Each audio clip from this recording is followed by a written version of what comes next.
There's a version of you that lives permanently in someone's memory now, and they cannot seem to evict it no matter how hard they genuinely try to do so. That is the energy Spirit handed me the moment I opened this reading for you today, Virgo. Not a gentle, occasional remembering, something closer to haunting, the specific quality of a presence that returns again and again, uninvited, refusing to fade into the background the way ordinary memories eventually do.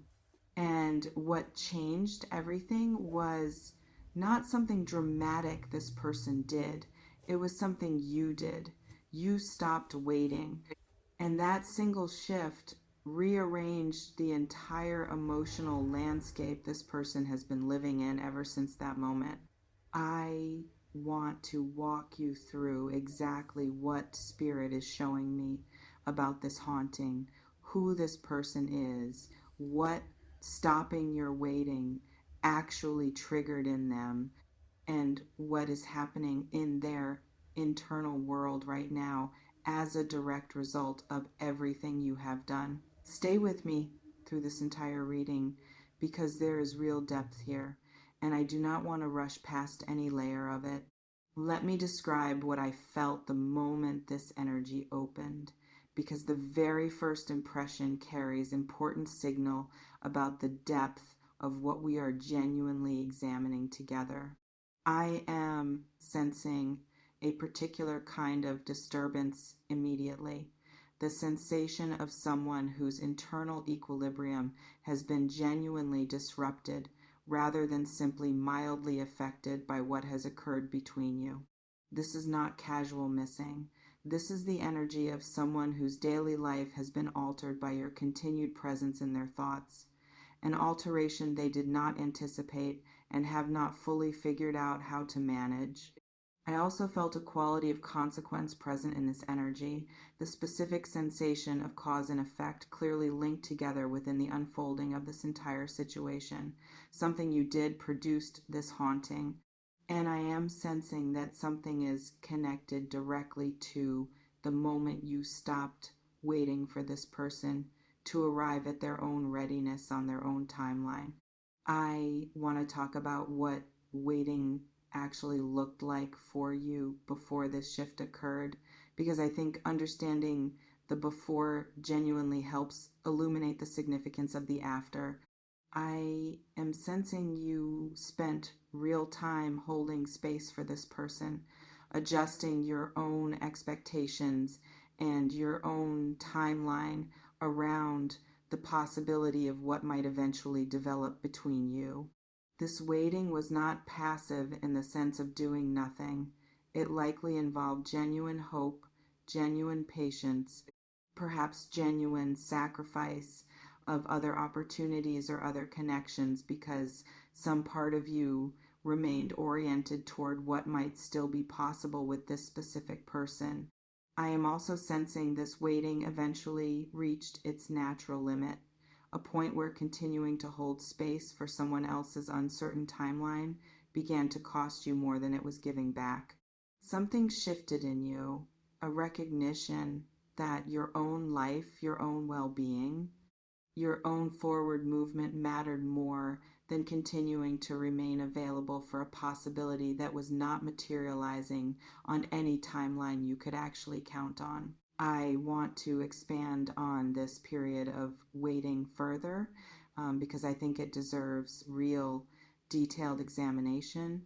I am sensing this waiting period asked considerable patience of you, the kind that required you to manage your own hopes carefully, neither fully abandoning the possibility of what might develop, nor allowing yourself to become consumed by anxious anticipation about when or whether this person would finally arrive at their own clarity. This careful management of hope is its own kind of emotional labor, often invisible to the person being waited for, but genuinely costly to maintain over any extended period of time. I also want to address something about the specific moments that likely tested your patience most significantly during this waiting period. Moments where this person seemed close to clarity only to retreat again. moments where you watched them engage with other possibilities while you continued holding your own space open, moments where well-meaning friends questioned why you continued waiting for something that seemed uncertain at best. I am sensing you navigated all of this with a resilience that, while perhaps not always feeling like resilience from the inside, was genuinely remarkable in its sustained commitment to your own hope. Let me speak to what specifically happened when you stopped waiting, because I think the mechanics of this shift deserve careful, honest examination throughout this reading. I am sensing you did not necessarily announce this decision dramatically or confront this person directly about it. This shift happened more quietly, internally first, expressed through changed behavior rather than explicit declaration. You began directing your energy elsewhere, toward your own goals, your own healing, perhaps toward other connections or opportunities that did not require the same indefinite holding pattern this person's uncertainty had been asking of you. I am also sensing this person noticed the shift before you fully realized how visible it had become. The specific quality of your attention toward them changed, subtle perhaps, but unmistakable to someone who had grown accustomed to your consistent presence and your consistent patience. This noticing did not happen immediately. It accumulated gradually until the absence of what they had taken for granted became impossible to continue overlooking. I want to expand on this gradual noticing further because I think the specific texture of it deserves more attention. I am sensing this person likely experienced a series of small moments where something felt different, a message that took longer to receive a response than usual, an invitation you did not accept with your previous reliability, a quality of distance in your tone during interactions that had previously carried a different warmth. Each of these small moments, taken individually, might not have registered as significant, but accumulated together over time, they created an undeniable pattern that this person eventually could not avoid recognizing. I also want to address something about the specific moment when this recognition crystallized for them, because I am sensing there was likely a particular instance where the reality of your shift became fully, unmistakably clear, rather than simply a vague, accumulating sense of difference. This crystallizing moment, whatever its specific form, functioned as the actual beginning of the haunting this reading is describing. The point where abstract awareness of change became concrete, undeniable confrontation with what your continued availability had actually meant to them. Does this feel like it is connecting to something real in your own life right now, Virgo? Have you reached a point recently where you genuinely stopped waiting for someone, redirecting your energy toward your own life instead? Let me know in the comments. I want to hear how this is resonating with your own experience. I want to address what this person actually experienced once they registered that you had genuinely stopped waiting, because I think this internal shift deserves real, thorough attention and careful examination. I am sensing initial disbelief, a kind of denial that what they were sensing was actually happening. They may have told themselves your shift was temporary, that your patients would eventually return if they simply continued operating on their own preferred timeline. This disbelief gave way, gradually, to a more uncomfortable recognition that something had genuinely changed, that the safety net of your continued availability was no longer something they could count on indefinitely. I am also sensing genuine panic present in this person's experience, the specific quality of someone realizing, perhaps for the first time with this much clarity, exactly how much they had been relying on your patience without fully reciprocating the investment it represented. This panic is not pleasant for them, but it is significant because it represents the first real confrontation with consequences that their previous comfortable uncertainty had allowed them to avoid. I want to expand on this panic further because I think it deserves real, honest examination rather than a brief mention. There is a particular kind of fear that arises when someone realizes a previously stable, dependable presence in their life has become genuinely uncertain. This fear often produces a kind of mental scrambling, attempts to understand exactly what changed, when it changed, and whether anything can be done to reverse it. I am sensing this person has spent considerable time in exactly this kind of mental scrambling, replaying recent interactions, searching for the specific moment when your patience finally reached its limit. I also want to address something about how this panic has likely affected this person's behavior in other areas of their life, because significant internal disruption rarely stays perfectly contained to a single relationship. I am sensing some bleed over into other areas, difficulty concentrating fully on work or other responsibilities, a kind of background preoccupation that interferes with their usual capacity to be fully present in whatever else they are doing. This is part of what makes this haunting genuinely significant rather than a minor, easily managed inconvenience for them. Inhale with me for a moment, Virgo. I want to speak to what haunted actually means in the specific context of this reading because I think the word deserves careful, honest unpacking. This person now thinks about you in moments they did not anticipate or invite, memories surfacing unbidden during ordinary activities that have nothing directly to do with you on the surface. I am sensing a particular quality of intrusion to these thoughts, the way memory can sometimes arrive uninvited and refuse to be easily dismissed once it has surfaced. This is not pleasant nostalgia for them.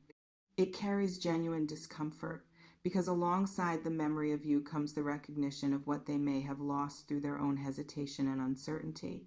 I want to describe what specific moments are most likely to trigger this haunting because I think the texture of it matters significantly here and deserves real attention.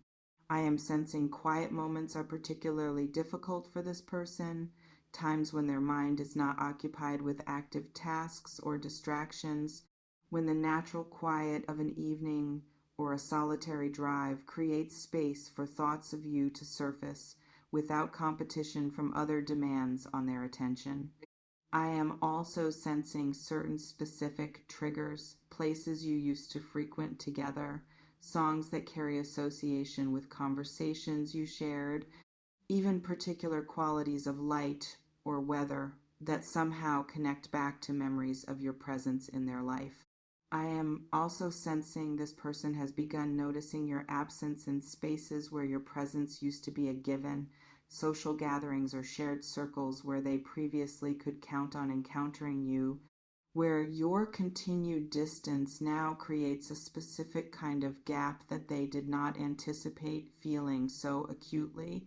I want to expand on these triggers further because I think the specificity helps illustrate the genuine pervasiveness of this haunting throughout their daily life. I am sensing even seemingly unrelated moments now carry unexpected association with you, a particular type of weather that reminds them of a day you spent together, a stranger's laugh that carries some quality reminiscent of yours, small, almost involuntary connections that their mind continues making despite their conscious attempts to redirect their attention elsewhere. I also want to address something about how this person has attempted to manage these triggers because I think it adds important texture to understanding their current experience.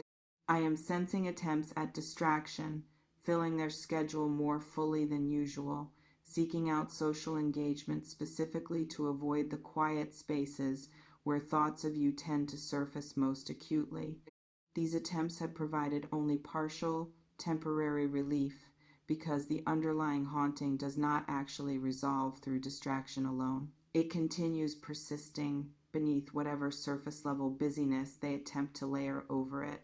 I want to address what this person has been doing with this haunting because I do not want to leave you only with the description of their discomfort without addressing how they are actually responding to it in their own life. I am sensing genuine internal reckoning occurring, a process of finally examining their own patterns, honestly, rather than continuing to avoid this examination through the comfortable assumption that you would remain indefinitely available regardless of how long they took to figure things out. This reckoning is uncomfortable, but I am sensing it is producing genuine movement rather than simply more circular avoidance. I am also sensing this person has begun considering more seriously than before what they actually want and what they are willing to risk in order to pursue it. The haunting itself, while uncomfortable, is functioning as a kind of catalyst, pushing them toward clarity that their previous comfortable uncertainty had allowed them to indefinitely postpone. I want to expand on this internal reckoning further because I think it deserves real, thorough examination. I am sensing this person is confronting questions about themselves that they had previously managed to avoid by simply not examining their own patterns too closely. Questions about why genuine commitment has felt so difficult for them. Questions about whether their previous hesitation reflected genuine uncertainty about you specifically, or a broader pattern of avoiding vulnerability that has shown up in other areas of their life as well. This kind of foundational self-examination is uncomfortable precisely because it requires honest acknowledgement of patterns that may not reflect well on them. I also want to address something about the specific quality of clarity this person is moving toward because I think it matters to understanding where this process might eventually lead.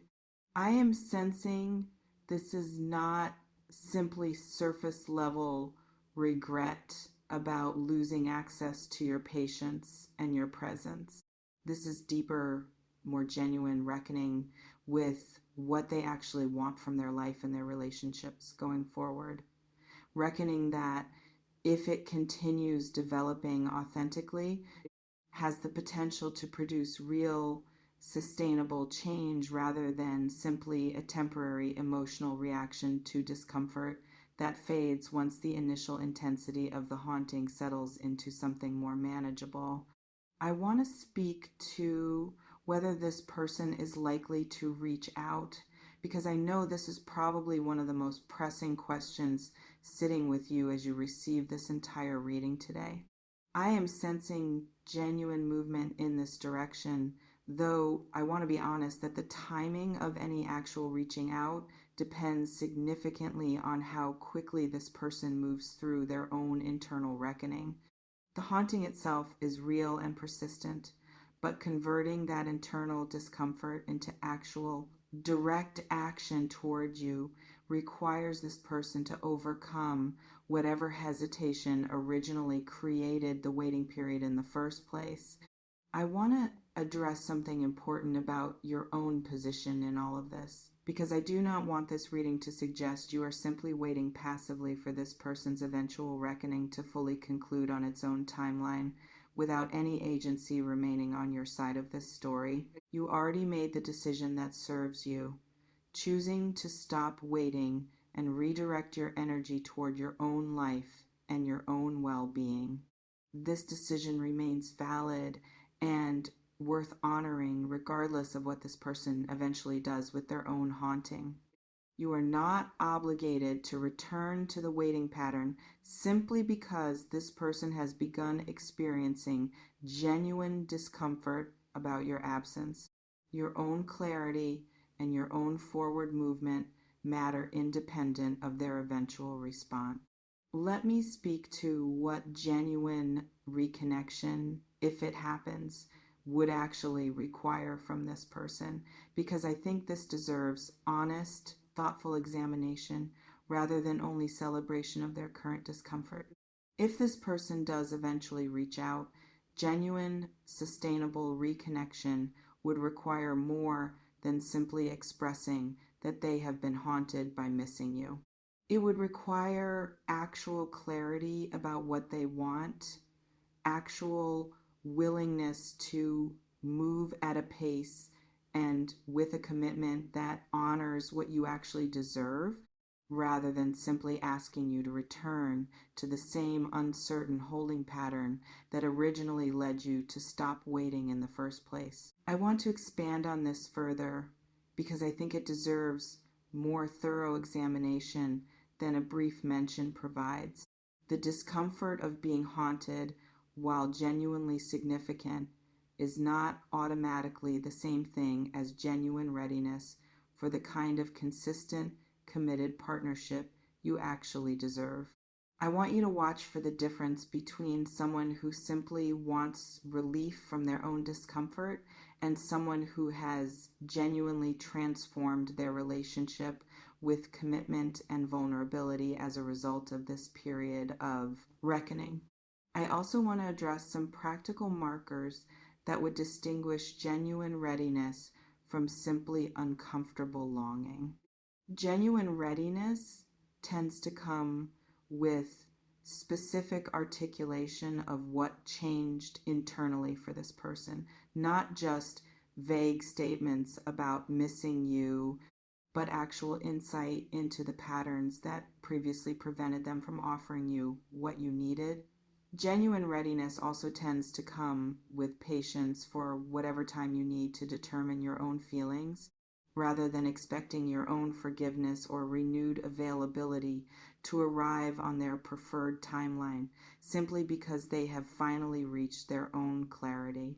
I want to add one final consideration here, because I think it deserves real attention as this situation continues to unfold. You are not obligated to immediately resume the same role you previously occupied in this person's life, even if their eventual approach feels genuine and their growth feels real.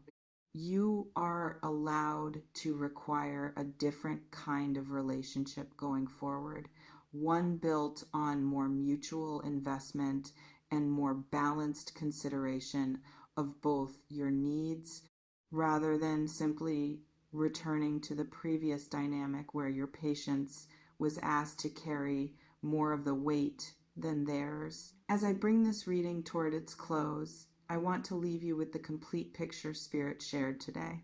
Someone is genuinely haunted by thoughts of you, a haunting that began specifically when you stopped waiting and redirected your energy toward your own life and your own well-being. This shift disrupted their comfortable assumption of your continued availability, triggering genuine internal reckoning that is still unfolding. Whether or not this leads to direct reconnection, trust that your decision to stop waiting was the right one, made in service of your own growth and your own worth, independent of whatever this person eventually decides to do with the discomfort they are now experiencing. Carry this knowing forward with the same quiet confidence that allowed you to stop waiting in the first place. If this reading resonated with you today, please share it with a Virgo who has recently made the powerful decision to stop waiting for someone. And let me know in the comments how this is landing for your own current situation right now. I read every comment, and I carry your stories with genuine care long after this video ends, holding space for whatever you are navigating in your own journey right now. Until next time, Virgo. You stopped waiting, and everything changed, including, perhaps most significantly, how much you are genuinely worth to someone who finally understands what they almost lost.